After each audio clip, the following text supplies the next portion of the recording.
and gentlemen, Ronald Ray here, your boy with a cornbread accent. Welcome you to this week's episode of the WWE Raw Recap Show. Yes, they were doing a little more clash at the castle build-up, plus the fans at the Giant Center in Hershey, Pennsylvania got to see one of the people that got to see somebody who threw in their name for the Money in the Bank match, or at least the qualifying match. Hey, uh, before I get to everything, if you like what you see here, hey, hit the like button. That's what it's for. That's why it says like. Anyway, also leave a comment. Let me know what you thought about this week's Raw. And be a champ and click on that subscribe button. We're all that BS out of the way. Let's let it rip. All right, kicking off this week's Raw is Liv Morgan. She comes to the ring talking about how great the Liv Morgan Revenge Tour is going. Hey, she said she got to do what no woman has done before, and that's take out Rhea Ripley. Also, she won the Women's World Championship and sent Becky Lynch to early retirement. That's when Dominique Mysterio comes out and says, hey, look, mm, mommy's not playing on the same level. Mommy will F you up. He didn't say that, but that's what he kind of meant. That's when Liv Morgan started getting close to him, kind of flirted with him a little bit. Then that's when Captain Copblock came in. Finn Balor, he breaks things up, and that's the end of that segment. Well, sorta. They actually showed a replay later on where Liv Morgan was, as she was climbing out of the ring, she played with Dominic's mullet, and looked like he liked it a little bit. Can't say I blame him. If I had a mullet, I'd like it too. All right, now that all the, I guess the Attitude Era type soap opera stuff is out of the way, we're getting some a banger of a match here, and actually it kind of was a banger of a match. It is Sheamus going against Ludwig Kaiser. Kaiser would chop block the knee as Sheamus would as he was walking down the aisle. But the match goes on. They chop the piss out of each other. Kaiser would focus his offense on the knee. Uh, Unfortunately, Sheamus would get the comeback, hits uh, the clubbing forearms. I forgot how many. I think it was 13 bows of the Bowery. He wound up hitting, but the knee wound up giving way a little bit. When Sheamus is going for a super white noise, Kaiser escaped, kicked the knee, rolled him up. 1, 2, 3. Kaiser gets the win. Gotta say, this probably was the best match of the night. Um, just that hard. I mean, Kaiser proved, hey, he can take and dish out those hits as well. So I see a bright future for the live action Ken doll or whatever Sheamus calls him. All right, next match of the night is Dragon Lee and Finn Balor. Of course, earlier tonight, Damian Priest gave the marching orders. Said, "Hey, let's tonight show why we run Monday Night Raw. Let's show everybody why Judgment Day uh, runs Monday Night Raw." And of course, he also asked Dominique about Rhea, say him and her are taking a break, but she's okay, blah, blah, blah. Again, some of that soap opera attitude stuff, but uh, I figured this match would probably been a match of the night, but it was good, but so much interfering. Of course, Dragon Lee got the early advantage. McDonough would interfere, cause a distraction. Of course, this would repeat itself during the course of the match. In the end, though, was Carlito causes some interference, but Dragon Lee made him pay for it. Unfortunately, though, that last distraction gave Finn Balor the opportunity to hit the shotgun drop kick and the coup de grace on Dragon Lee, giving Finn Balor the victory. But Carlito and company continue to attack poor Dragon Lee, and that's until Rey Mysterio and Braun Strowman came to the ring and even things out. All right, next segment features Sami Zayn. He comes out, cuts a promo. That's when the uh, Alpha Academy team members, Tozawa, Maxine Dupree, and Otis came to the ring, and Maxine gave the message that, hey, don't you think you? It's from Chad Gable, of course.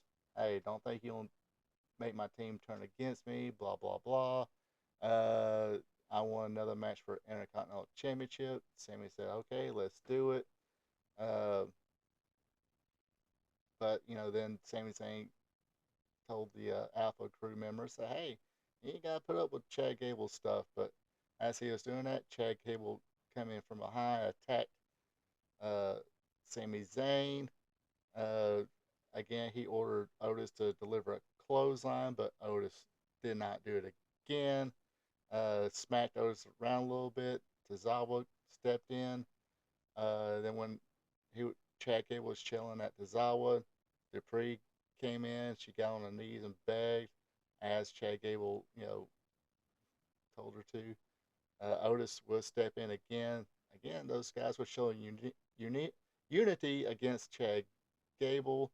Uh, Kind of turned their backs toward him, and unfortunately, that's when Sami Zayn and Chad Gable went at it again. Chad Gable ran Sami Zayn behind Otis, causing Tozawa and Maxine Dupree to fall. Of course, Otis sees Sami Zayn there, gives him the world's biggest slam, and of course, Chad Gable gloated about that and said, "Hey, good team, good teamwork out there, guys." In the back, as Maxine Dupree was holding her ankle, and Tozawa was nursing his little wound, and Otis just did not feel right about it.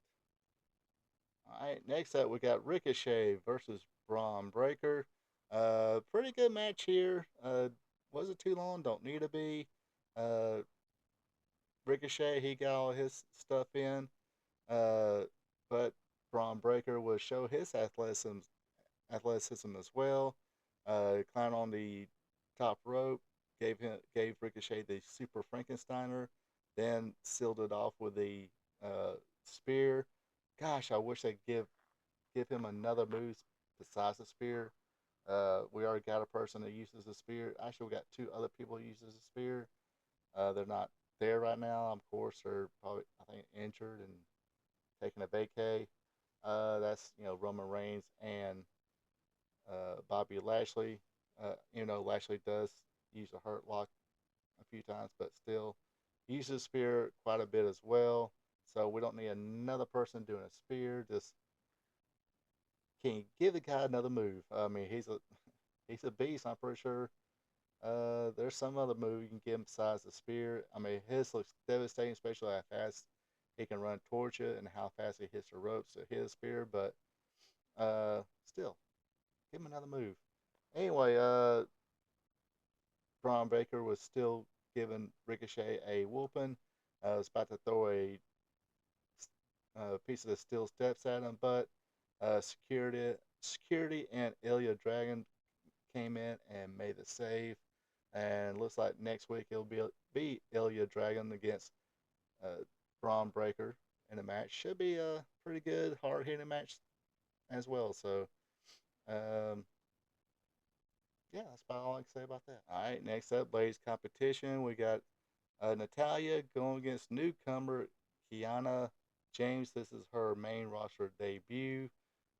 Pretty decent little match, a little back and forth match, but the newcomer would win with her finish maneuver called the 401 KO. Not a bad debut. Was okay, a little back and forth, but a little too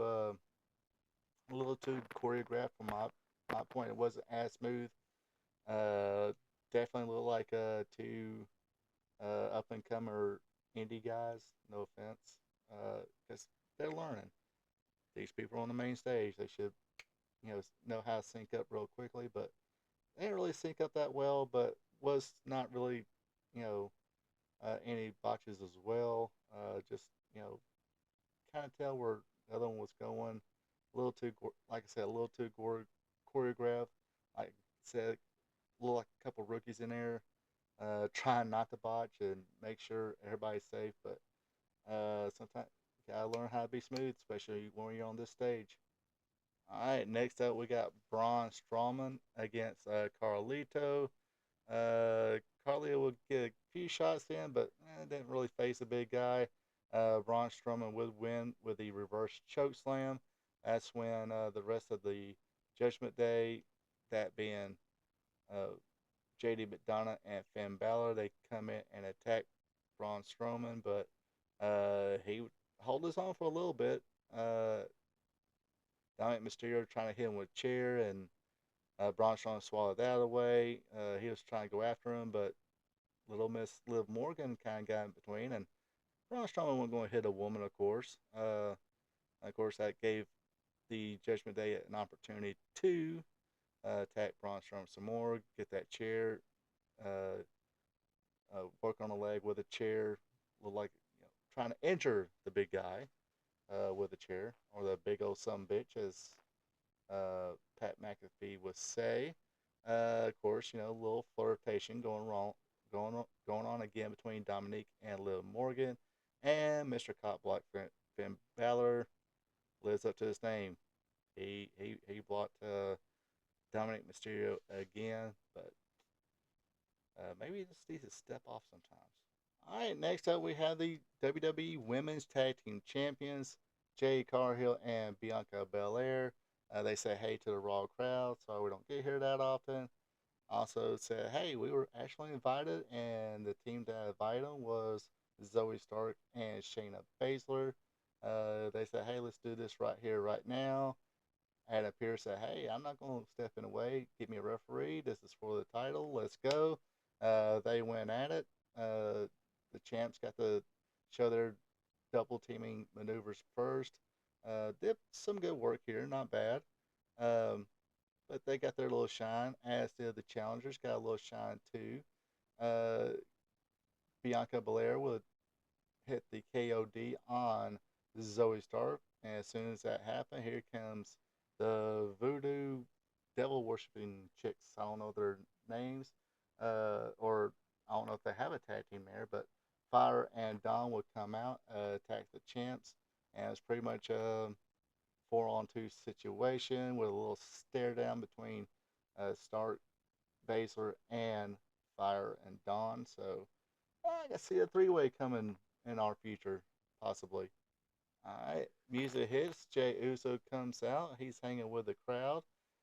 Grabs the mic and said, "Hey, appreciate you folks staying behind me and doing this yeet thing." And he said, "Look, I got another plan up my sleeve. That's is uh, going for that Money in the Bank." So he has tossed his name in as at least a qualifier for the Money in the Bank match.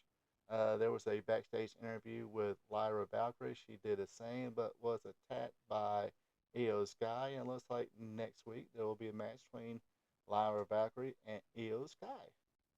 All right, next up is definitely was not a good night for the New Day. Not a positive night whatsoever. Looks like Karrion Kross trying to start some dissension and say, hey, after the night, you don't have to worry about, being held back by Kofi Kingston. Uh, but the match did proceed. A little bit of shine from the New Day, but it did not last long. The heat on Xavier Woods. Karrion Kross would distract Kofi Kingston as Xavier Woods was going for the tag, but he went there. AOP took perfect advantage of this. Actually, knocked Kofi Kingston to the floor. They hit their move, Water Rush, on Xavier Woods for the win. They're celebrating, and Woods they didn't really have that face to face, but you can kind of tell as he was kind of laying there, kind of looking at Kofi, say, "Hey, buddy, where are you at? Got my ass kicked here." Anyway, Karrion Kross. Does anybody care? AOP, big, powerful tag team. I will say one thing WWE does not do right is tag team. So we'll see where this goes. Maybe people start caring. Um, until then, let's go to the main event. All right, it is main event time. Your world heavyweight champion, Damian Priest, going against the Hall of Famer, the Luchador legend, Rey Mysterio. Rey Mysterio had the edge and experience and the high flying moves. Damian Priest had the power and probably a little better youth on his side, obviously. And of course, that ace in the hole is uh, the Judgment Day members: JD McDonough, Finn Balor, Carlito, the I guess the apprentice of the Judgment Day as of right now.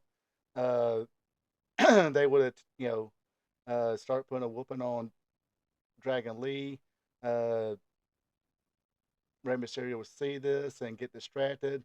Unfortunately, he would get the South of Heaven choke slam. Damian Priest wins. Then, of course, the usual antics pursue. Drew McIntyre hits the ring, attacks the heavyweight champion of the world, Damian Priest. But for for his cause, he winds up eating the commentary table himself. The ones left standing, of course, and shows that they do run Monday night, at least on this night, was the Judgment Day. Like I said, not great show. Best match of the night was, Sheamus against uh, Ludwig Kaiser, in my opinion. Um, Not that the Dragon Lee Finn Balor match was bad. It was just a lot of interfering and stuff like that. But they were telling a story as well. Um, Still, the not sure what the Alpha Juniors are, you know, doing right now. Are they about to leave the little bully Chad Gable? If so, will Chad Gable kind of get the services of the Creed brothers, which uh, seems like the fans want that. I wouldn't mind seeing it myself. That kind of makes sense. Um, but of course, it all depends on what they do with the Alpha Juniors, and of course, you know, Clash at the Castle is been signed now. Chad Gable getting another shot at the Intercontinental Champion, Sami Zayn. So has the signs of a show stealer, but we will see. And I think that's the only two matches so far that's been signed. It's Drew McIntyre and Damian Priest for the World Heavyweight Championship, and Sami Zayn and Chad Gable for the Intercontinental Championship. Uh, Seems like maybe Cody and AJ Styles going to go at it one more time, so that might be it at the Clash of the Council as well. Anyway, that does it for this week's WWE Recap Show, Raw Recap Show. Let me do the little plugs here. Every Tuesday, I do a little trivia game called Wrestling Trivia Tuesday, where I ask 5 questions, all dealing with sport, professional wrestling, or something to do with sport of professional wrestling. That's on Tuesdays, as well as the like tonight's show, WWE Monday Night Raw Recap. Try to get those out on Tuesdays as well. Then uh, I do an AEW Dynamite recap. I try to have those out at least by Thursday. Speaking of Thursday, Thursday night I have a live stream. It starts at 8 p.m. Eastern, 7 p.m. Central, 6 p.m. Mountain, 5 p.m. Pacific, 9 a.m. Friday morning in Japan, 5 a.m. Friday morning in India. It is called Spot Show Live Stream. This week's going to be kind of cool. Going to go into some little bit of news and do some fancy booking. Uh, Fancy booking consists of what if they have a Forbidden Door pay per view with WWE and AEW. So man, I was trying not to put a whole lot of matches on there and trying to blend it a little bit, but uh, trust me, I'm getting the card together. Almost got it done, but you'll see my card and including the winners and losers of that pay per view. If I was, like I said, this is called fancy booking.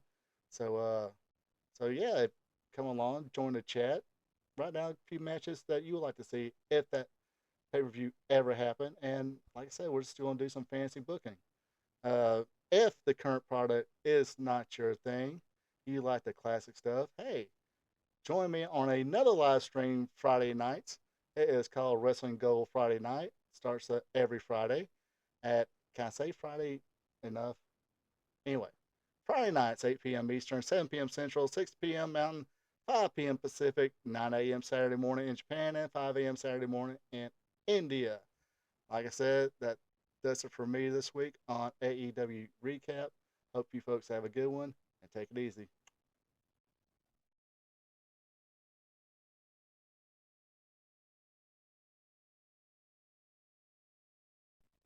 Hey there, thank you for checking this out. If you enjoyed it, share with friends, drop a like button, leave a comment. Also, be a champ and hit that subscribe button. You can also check me out on social media, Facebook at Ronald Ray, on X or Twitter is RPATRPTV46. Until next time. So long from the peach state of Georgia.